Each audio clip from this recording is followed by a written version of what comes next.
Okay, let's make one of my favorite AIP-friendly recipes, the honey garlic chicken and pineapple. This is just delicious. You gotta try it.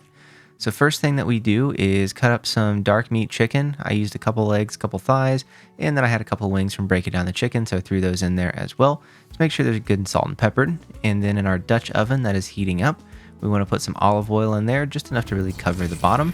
And once that's nice and hot, we can put our wings and chicken chunk meat in there. And we want to sear it, brown it, and render down all that fat and kind of connective tissue within the dark meat. Makes it really nice and delicious. And if it looks like that, you're probably doing it right. So again, brown food tastes good. But with chicken, we got to make sure that we let it rest because the resting has allowed those juices to get back to where they're supposed to be. And we just set it off to the side while we do our pineapple. And with our pineapple here, we want to put it in the same pan with all those little chicken bits that are stuck to the bottom. They'll come off and break down as the pineapple cooks. We put our chicken back in there, and then we pour a little bit of stock on there.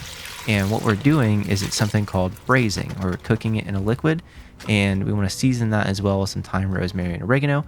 And while that is cooking down, we're going to crush up and mince a bunch of garlic. I used, 4 or 5 cloves of it. And once that liquid is reduced down, then we put our garlic back in there, and we squeeze a good squeeze of honey in there because that's going to form the sauce that goes over all of this. And you can eat it over whatever you'd like, but it's delicious just by itself as well. So if that looks good to you, make sure you like, subscribe, and comment. Let us know what you want next. We'll see you over in the next video.